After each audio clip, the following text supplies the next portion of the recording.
अपना उत्तराखंड आप देख रहे हैं, आपके साथ मैं हूं चांदनी धवन और बात करेंगे केदारनाथ की यात्रा पिकनिक स्पॉट बनती जा रही है। यहाँ चारों ओर मोबाइल फोन पकड़े लोग नजर आ रहे हैं, अपनी रील बनाने में लगे हैं, जबकि ऐसे भी लोग पहुंच रहे हैं जो मंदिर के सामने ही अपने प्यार का इजहार कर रहे हैं। दरअसल एक ऐसा वीडियो केदारनाथ धाम से सामने आया है जो सोशल मीडिया पर वायरल हो रहा है। इस वीडियो में एक लड़की अपने पार्टनर को केदारनाथ धाम के सामने प्रपोज करती हुई नजर आ रही है और वो एक दूसरे को गले भी लगा रहे हैं। वही वीडियो वायरल होने पर सोशल मीडिया यूजर्स पर इस पर गुस्सा भी जता रहे हैं और कहना है कि केदारनाथ धाम में ऐसे कामों पर रोक लगनी चाहिए और धाम में मोबाइल ले जाने पर भी बैन लगा देना चाहिए। ये वीडियो भी आप देख रहे हैं किस तरीके से सोशल मीडिया पर ये वीडियो वायरल हो रहा है।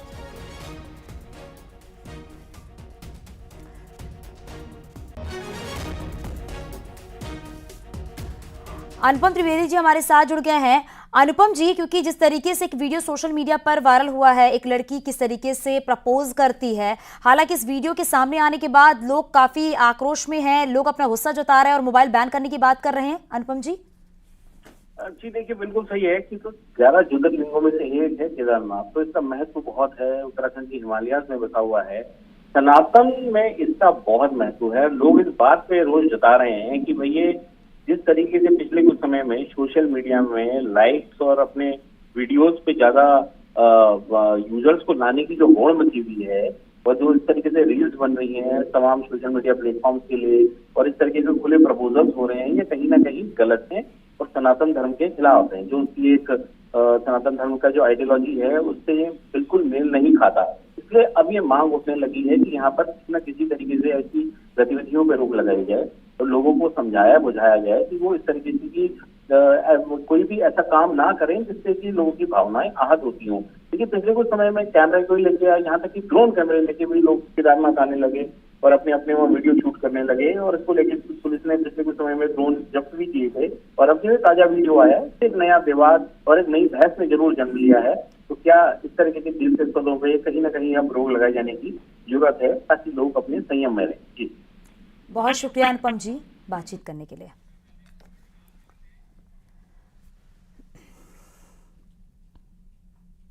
दिल्ली दौरे पर मौजूद सीएम पुष्कर सिंह धामी ने देर रात केंद्रीय गृह मंत्री अमित शाह से उनके आवास पर मुलाकात की है। इस दौरान यूसीसी ड्राफ्ट को लेकर चर्चा भी हुई है। इसके साथ ही सीएम धामी के कार्यकाल के 2 साल पूरे होने पर अमित शाह ने बधाई भी दी है और आज सीएम धामी पीएम मोदी से मुलाकात कर सकते हैं। सीएम ने पीएम मोदी से मिलने का वक्त भी मांगा है और उम्मीद ये जताई जा रही है कि आज सीएम पुष्कर सिंह धामी प्रधानमंत्री नरेंद्र मोदी से मुलाकात कर सकते हैं। और जो आप ये तस्वीर देख रहे हैं, कल रात की तस्वीर है जब केंद्रीय गृह मंत्री अमित शाह के आवास पर सीएम पुष्कर सिंह धामी की मुलाकात हुई थी। इस दौरान उत्तराखंड को लेकर कई ऐसे अहम मुद्दे हैं जिनको लेकर चर्चा हुई थी। कांवड़ यात्रा को लेकर जो तैयारियां की गई हैं उसके बारे में जानकारी दी गई है और देखा यह जा रहा है कि सावन की शुरुआत भी हो चुकी है। बड़ी संख्या में श्रद्धालु जो है केदारनाथ पहुंचते हैं, साथ ही साथ ये भी है कांवड़िए भी पहुंचते हैं हरिद्वार। तो किस तरह से व्यवस्थाएं की गई हैं, तमाम ऐसे मुद्दे उत्तराखंड की जिसको लेकर चर्चा भी हुई। मुख्यमंत्री पुष्कर सिंह धामी दिल्ली में मौजूद हैं और आज वो प्रधानमंत्री नरेंद्र मोदी से मुलाकात कर सकते हैं। इसके लिए मुख्यमंत्री ने प्रधानमंत्री से समय मांगा है। इससे पहले मुख्यमंत्री ने केंद्रीय मंत्रियों से मुलाकात की। इसमें केंद्रीय रक्षा मंत्री, वित्त मंत्री, पशुपालन मंत्री को उत्तराखंड की योजनाओं और वहां के विकास कार्यों से अवगत कराया और साथ ही कल देर रात केंद्रीय गृह मंत्री अमित शाह से भी मुलाकात की। इस दरमियान उन्होंने यूसीसी को लेकर तैयार ड्राफ्ट की भी जानकारी साझा की और साथ ही उत्तराखंड में यूसीसी को कैसे लागू करना है, तमाम विभिन्न पहलुओं पर उन्होंने चर्चा की। इसके बाद आज प्रधानमंत्री नरेंद्र मोदी से भी मुलाकात की चर्चा है और इसका समय मिलते ही मुख्यमंत्री उत्तराखंड सदन से निकलकर प्रधानमंत्री नरेंद्र मोदी से मिलने जाएंगे और यहां पर भी प्रधानमंत्री से उत्तराखंड के विकास की चर्चा के साथ साथ यूसीसी को लेकर भी जानकारी साझा कर सकते हैं। वीडियो जर्नलिस्ट प्रकाश के साथ संदीप पांडे, न्यूज 18 दिल्ली। 2016 के लिए स्टिंग मामले के सभी आरोपियों को आज देहरादून की सीबीआई कोर्ट में पेश होना है। पूर्व सीएम हरीश रावत, हरक सिंह रावत, उमेश कुमार और मदन बिष्ट को पेश होना है। सभी आरोपियों के वॉइस सैंपल को लेकर सुनवाई होनी है। कोर्ट ने सभी आरोपियों को पूर्व में नोटिस भेजे हैं। तो आपको बताते चलें कि वॉइस सैंपल को लेकर सुनवाई आज की जाएगी और सीबीआई कोर्ट में आज सभी को पेश होना है। तो स्टिंग मामले में आज सभी आरोपियों की पेशी होगी और बताया ये जा रहा है कि देहरादून की सीबीआई कोर्ट में पेश होना है पूर्व सीएम हरीश रावत, हरक सिंह रावत, उमेश कुमार और मदन बिष्ट को भी पेश होना है। सहयोगी सत्येंद्र बर्तवाल हमारे साथ जुड़ गए हैं। सत्येंद्र, जरा बताइए, क्योंकि कहा जा रहा है कि इस पूरे मामले में यानी कि 2016 के स्टिंग मामले में सभी की आज पेशी होनी है सीबीआई कोर्ट में, तो कब तक की पेशी होनी है, कितने बजे और क्या जानकारी? बिल्कुल चांदनी, मैं आपको बता दूं 2016 का ये बहुचर्चित स्टिंग मामला है। जब हरीश रावत का एक स्टिंग हुआ था जिसके बाद सीबीआई ने पूरा इस मामले को टेक ओवर किया था और बीते महीने यानी कि जून के महीने में सीबीआई ने इस पूरे मामले में जो 4 आरोपी हैं, पूर्व मुख्यमंत्री हरीश रावत, हरक सिंह रावत, उमेश जे कुमार के साथ जो मदन बिष्ट हैं, जो विधायक अभी कांग्रेस के विधायक हैं, इन सभी को एक नोटिस जारी किया था और जो सीबीआई ने इन सभी लोगों की एक जो वॉइस सैंपल है उसकी भी मांग की थी, जिसको लेकर पूरा मामला सीबीआई कोर्ट में है और सीबीआई कोर्ट ने पिछले महीने ही इनको एक नोटिस जारी किया था जो कि इन सभी को पहुंच चुका है, आरोपियों को। और अब माना जा रहा है कि कुछ ही देर बाद ये सभी लोग यहां कोर्ट में पेश होंगे और कोर्ट में जो आज सुनवाई होगी कि आखिर में इनका जो वॉइस सैंपल है वो लिया जाना है या नहीं, इसको लेकर आज वाद विवाद होगा और उसके बाद ही यहाँ पे जो सुनवाई होगी। अभी माना जा रहा है कि कुछ ही देर बाद ये सभी जो आरोपी इस पूरे मामले में बनाए गए हैं ये यहाँ पे पहुंच सकते हैं। जी बिल्कुल, और ये भी कहा जा रहा है कि अब इस बात का इंतजार किया जाएगा, जो नोटिस भेजा गया है उस नोटिस के बाद जब कोर्ट में पेशी होगी तो उस दौरान कोर्ट का क्या कुछ रहने वाला। आप नजर बनाए रखिएगा। सत्येंद्र, बहुत शुक्रिया इस पूरी जानकारी के लिए। पहाड़ में एक बार फिर से तेज बारिश का अलर्ट मौसम विज्ञान केंद्र ने जारी किया है। 7 जिलों में तेज बारिश का येलो अलर्ट जारी किया गया है। वहीं बारिश से पहाड़ में लैंडस्लाइड का खतरा भी है। वहीं पहाड़ के कई जिलों में बारिश हो रही है। ऐसे में एक बार फिर से लोगों की मुश्किलें बढ़ती हुई नजर आ रही हैं। तो 7 जिलों में बारिश का येलो अलर्ट जारी किया गया है और बताया यह जा रहा है कि बारिश को देखते हुए, क्योंकि लैंडस्लाइड की तस्वीरें लगातार सामने आ रही हैं, लैंडस्लाइड का खतरा बना हुआ है, इसलिए 5 जुलाई तक के लिए येलो अलर्ट जो है वो जारी कर दिया गया है मौसम विज्ञान केंद्र की तरफ से। और एहतियात भी बरते जा रहे हैं क्योंकि जगह जगह देखा जा रहा है कि लैंडस्लाइड जो कि बड़ा खतरा है उसको देखते हुए सावधानी बरतने की बात भी कही गई है और इसीलिए 5 जुलाई तक के लिए तेज बारिश होने का अलर्ट जो है वो जारी कर दिया गया है। और देखा जा रहा है कि पहाड़ों पर रुक रुक कर बारिश हो रही है।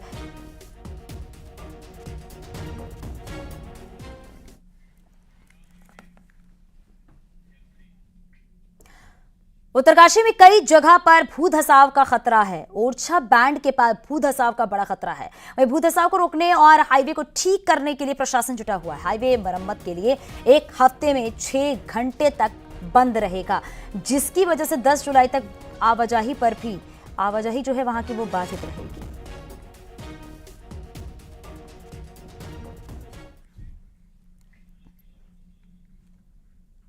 लैंसडाउन की रेखड़ी खाल और धुमाकोट इलाके में पिछले 2 महीनों से घूम रहे नरभक्षी बाघ को पकड़ने की कवायद शुरू हो चुकी है।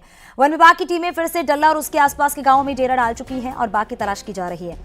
आपको बताते चले कि इससे पहले इलाके में 2 नरभक्षी बाघ जो है वो घूम रहे थे, जिनमें से एक बाघ को पकड़ लिया गया था। बाघ पकड़े जाने के बाद ट्रैंकुलाइजर टीमों को गाँव से हटा दिया गया था, लेकिन इसके बाद भी हालात नहीं सुधरे और दूसरे बाघ का आतंक अभी बना हुआ है। इसे देखते हुए अब वापस सभी टीमों को गांव में तैनात कर दिया गया है। बाघ को पकड़ने के लिए पिंजरे लगाए गए हैं। बाघ को ट्रेस करने के लिए जगह जगह ट्रैप कैमरे भी लगाए गए हैं, लेकिन बाघ के मूवमेंट का अभी तक कुछ पता नहीं चल पाया है।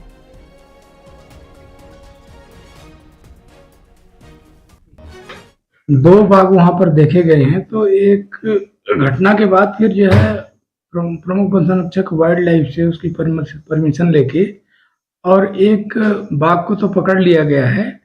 दूसरे बाघ की अभी साइटिंग हुई है 3-4 दिन पहले। वहां पर 2 डॉक्टर्स और हमारे 8-10 स्टाफ, 10-15 जो है पीआरडी के जवान।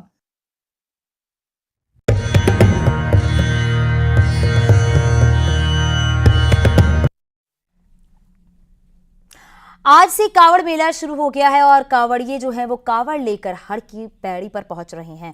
वहीं भारी भीड़ और सुरक्षा के लिहाज से मेला क्षेत्रों को 12 सुपर जोन, 33 जोन और 153 सेक्टर में बांटा गया है और इसके साथ ही सभी रूट जो हैं उसको डाइवर्ट का प्लान भी तैयार कर दिया गया है। इस बार मेले में 5 करोड़ कावड़ियों के आने की उम्मीद जताई जा रही है। पंचकों के चलते शुरू में भीड़ कम रहेगी और इसके साथ ही प्रशासन ने भी श्रद्धालुओं की सुविधाओं के लिए बिजली, पानी, सड़क और टॉयलेट की पूरी व्यवस्था की है।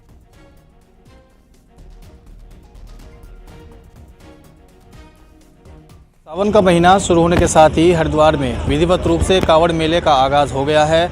इस वक्त हम हरिद्वार में एक कावड़ पटरी पर मौजूद हैं और देखा जा सकता है कि किस तरह से यहाँ पर लगातार कावड़ियों का, शिव भक्तों का रेला लगा हुआ है। दूर दूर से जो शिव भक्त हैं, कावड़िए, वो हरिद्वार पहुँच रहे हैं और गंगा जल भरकर अपने अपने गंतव्यों को वापस रवाना हो रहे हैं। कावड़ पटरी इस वक्त जो है पूरी तरह से शिव भक्तों से, भोले के जयकारों से पूरी तरह से गूंज रही है और दूर दूर से श्रद्धालु यहाँ पर पहुँच रहे हैं। जो मेला है वो 4 तारीख से 15 तारीख तक मेला चलेगा। 15 तारीख में जो सभी शिव भक्त हैं वो अपने गंतव्यों को वापस लौटकर वहाँ पर जलाभिषेक करेंगे। उसके बाद महाशिवरात्रि का पर्व मनाया जाएगा। मेले के लिए प्रशासन की ओर से व्यापक इंतजाम किए गए हैं। सभी श्रद्धालुओं की, कांवड़ियों की सुविधा को ध्यान में रखते हुए यहाँ पर जितनी भी जन सुविधाएं हैं उनको यहाँ पर मुहैया कराया गया है। उसके अलावा बड़े पैमाने पर यहाँ पर पुलिस बल तैनात है। 5 से 7 हज़ार का लगभग पुलिस बल है जो यहाँ पर तैनात किया गया है। पूरी मेले में 112 सुपर जोन बनाए गए हैं, 33 सेक्टर बनाए गए हैं और उसके अलावा पूरे मेला क्षेत्र को 153 सेक्टर में बांटा गया है ताकि किसी भी तरह की सुरक्षा व्यवस्था में कोई चूक ना हो और अव्यवस्था यहाँ पर ना फैले। तो मेले की शुरुआत यहाँ पर पूरी तरह से जो है हो चुकी है। अब मेला जो है जो 6 तारीख से जिस तरह से पंचक स्टार्ट होंगे तो मेला पहले चरण में ज़रूर थोड़ा धीमा चलेगा, लेकिन उसके बाद में 10-11 तारीख से जो है मेला पूरी तरह से अपने चरम पर होगा और काफ़ी जन सैलाब यहाँ पर श्रद्धालुओं का धर्मनगरी हरिद्वार में उमड़ेगा। इस बार अनुमान ये जताया जा रहा है कि करीब 5 करोड़ की संख्या में श्रद्धालु यहाँ पर पहुँचने हैं, क्योंकि पिछले साल जो श्रद्धालु यहाँ पर पहुँचे थे उनकी संख्या 4 करोड़ थी। इस बार ये आंकड़ा और भी बढ़ाकर बताया जा रहा है। न्यूज़ 18 पुलकेश शुक्ला, हरिद्वार। सावन शुरू होते ही तीर्थ नगरी में बम बम बोले की गूंज हर तरफ सुनाई देने लगी है। बड़ी संख्या में देश भर से शिव भक्त अपने आराध्य नीलकंठ महादेव को जलाभिषेक करने के लिए गंगा जल लेकर पहुंचने लगे हैं। ऋषिकेश और हरिद्वार की गंगा घाटों पर कांवड़ियों की भारी भीड़ नजर आ रही है। कांवड़ में जल लेकर नीलकंठ महादेव की यात्रा पर निकल रहे हैं।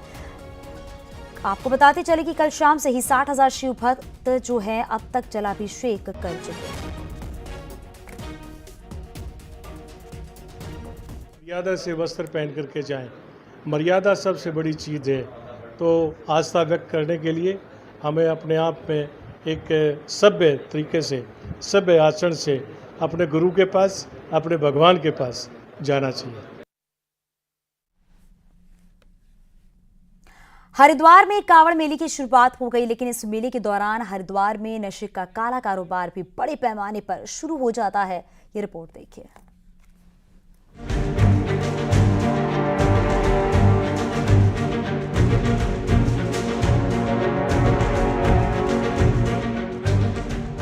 यूं तो पहाड़ में नशे का कारोबार सभी जगहों पर पुलिस और प्रशासन के लिए बड़ी चुनौती बना रहता है और बड़े पैमाने पर लोग गांजा, चरस समेत कई नशे का सेवन कर रहे हैं। वहीं कांवड़ यात्रा के दौरान नशे की खपत कई गुना ज्यादा बढ़ जाती है। कांवड़ियों के मुताबिक सावन महीने में शराब का सेवन नहीं किया जाता, लेकिन गांजा और चरस के इस्तेमाल से उनकी यात्रा की थकान दूर हो जाती है। इसीलिए कई कांवड़िए नशे को जरूरी मानते हैं। जी ये अपना सुल्फा पी के इससे हमें थकावट महसूस नहीं होती। हम कावड़ लेके आते हैं, दूर दूर जाते हैं जी, बस अपना पी के मस्त हो जाते हैं। बोले कि मगन में जगन अपना काम है। इससे आनंद आता है जी, मज़ा लेते हैं हम। बस और तो क्या है, भोले की भक्ति में लीन, थोड़ा बहुत एंटरटेनमेंट हो जाता है। हरिद्वार के अलग अलग इलाकों में इस समय नशे का कारोबार करने वाले धड़ल्ले से अपना कारोबार चला रहे हैं और हरिद्वार के गंगा घाटों पर चरस और गांजा लेने के लिए भी भटकना नहीं पड़ता। घाट पर मौजूद कई सप्लायर लोगों को गांजा और दूसरी चीजें मुहैया करा देते हैं। जैसे अभी कांवड़ का मेला स्टार्ट हो रहा है तो कांवड़ के मेले में जो बाहर से शिव भक्त आते हैं, कांवड़िए, वो भी इसका इस्तेमाल करते हैं। हाँ, वो आते हैं, वो भी सब लेके आते हैं, वो भी सब। पुलिस ने हाल ही में लक्सर और बहादुराबाद में बाहर से लाई गई लाखों की नशे की खेप पकड़ी थी। बताया जा रहा है कि नशे का ये सामान हरिद्वार में चल रहे कावड़ मेले में सप्लाई करने के लिए लाया गया था। पुलिस के दावों के मुताबिक कावड़ मेले में नशा तस्करों का नेटवर्क तोड़ने के लिए कार्रवाई की गई है। अभियान चल रहा है, उसके तहत विभिन्न तरह की कार्रवाइयाँ चल रही हैं। जो बाहर से जो सप्लाई चेन अभी हाल में जो बरेली से सप्लाई चेन थी या बिहार से जो सप्लाई चेन थी, खासकर हमारे देहात क्षेत्र में, वो बहादुराबाद और लक्सर में पकड़ी गई है। ये सारे इनपुट जो हमें मिले हैं, चूँकि कांवड़ को देखते हुए अदर स्टेट से भी हम जो कोऑर्डिनेशन हमारा चल रहा है, वो उन्हीं इनपुट के आधार पर ये गिरफ्तारियाँ की गई हैं। पुलिस की कार्रवाई में समय समय पर नशे के सौदागरों को दबोचकर नशे की खेप बरामद की जाती है, लेकिन इस बात से भी इनकार नहीं किया जा सकता कि सूखा नशा कांवड़ यात्रा का एक अभिन्न अंग है। ज़्यादातर कांवड़िए अपनी कांवड़ यात्रा के दौरान नशे का सेवन करते हैं, इसलिए कांवड़ यात्रा के दौरान धर्मनगरी में करोड़ों का नशे का कारोबार धड़ल्ले से होता है। न्यूज़ 18 पुलकित शुक्ला, हरिद्वार। बागेश्वर में न्यूज़ 18 की खबर का असर हुआ है। दरअसल कपकोट के कुंवारी गांव में बहने वाली शंभू नदी में झील बन गई थी, जिसकी वजह से कई गांव में संकट के बादल छा गए थे। वहीं न्यूज़ 18 की खबर दिखाने के बाद प्रशासन और सिंचाई विभाग की एक टीम शंभू नदी में भेजी और पानी की निकासी करवाई गई। फिलहाल सिंचाई विभाग की टीम कुंवारी गांव और शंभू नदी पर नजर रखे हुए है। और थोड़ा बहुत पानी जमा हुआ था, वो चलता रहता है, ये तो ऐसे कोई नहीं अफवाह थी। और हमारे जेई और स्टाफ गए थे 1 जुलाई को, तो देख के आए, नॉर्मल है, सब पानी निकल रहा है, कोई वैसी बात नहीं है। हमें वैसे आशंका नॉर्मल ही है, वो पहले से ही चल रहा है 5-6 साल से। उत्तराखंड में पिछले कुछ महीनों में 2 मुद्दे खास चर्चाओं में रहे हैं। पहला मजार जिहाद और दूसरा यूनिफॉर्म सिविल कोड। इन दोनों पर सरकार ने जो एक्शन लिया, उसने सीएम धामी की लोकप्रियता और बढ़ा दी है।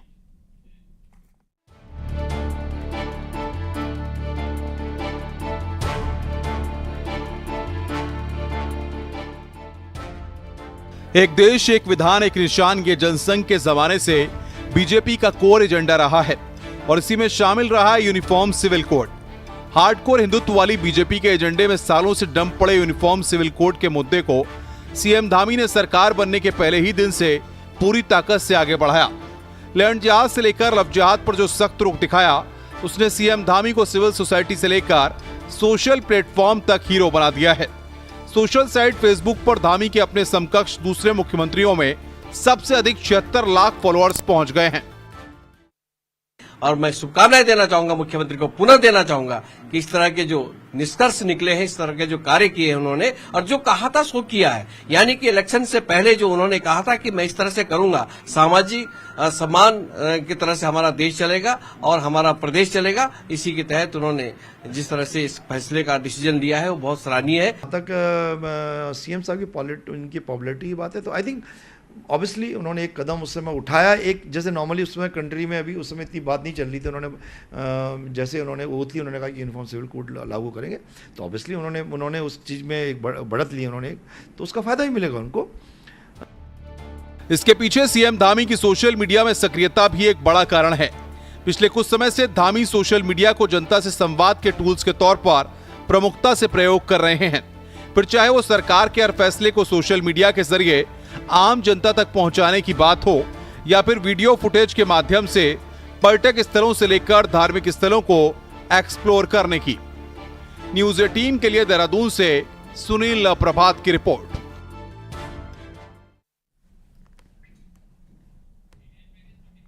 सात जुलाई के बाद प्रदेश बीजेपी में हलचल नजर आ सकती है, फिर चाहे वो गठबंधन की बात हो या फिर सरकार की। ये रिपोर्ट देखिए।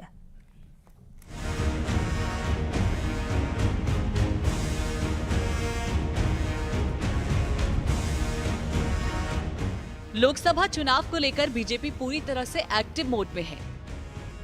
7 जुलाई को बीजेपी प्रदेश अध्यक्ष और महामंत्री संगठन भी दिल्ली जाएंगे।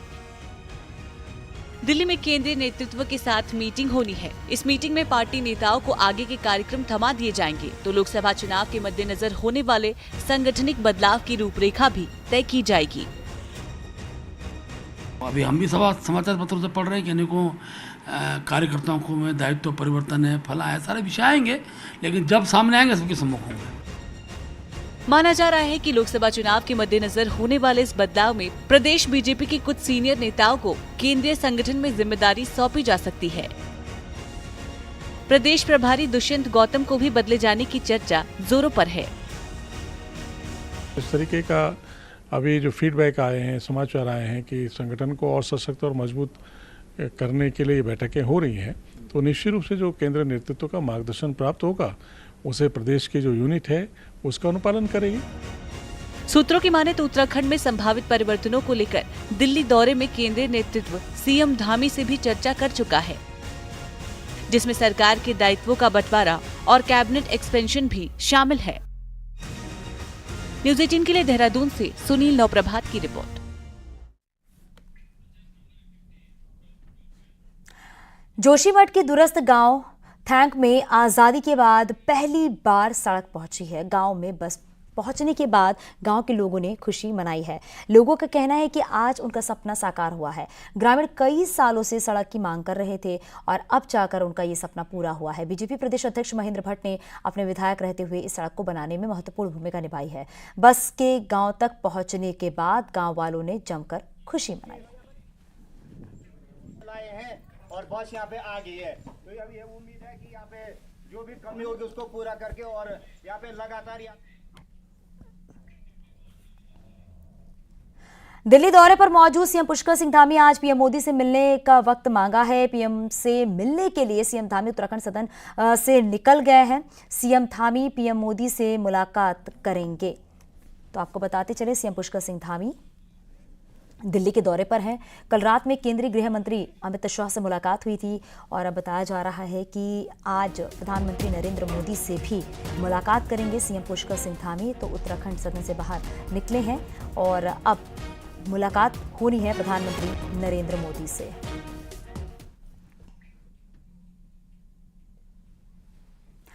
यहां रुकेंगे छोटे से ब्रेक के लिए, आगे भी खबरों का सिलसिला जारी है। बने रहिए न्यूज़ 18 के साथ।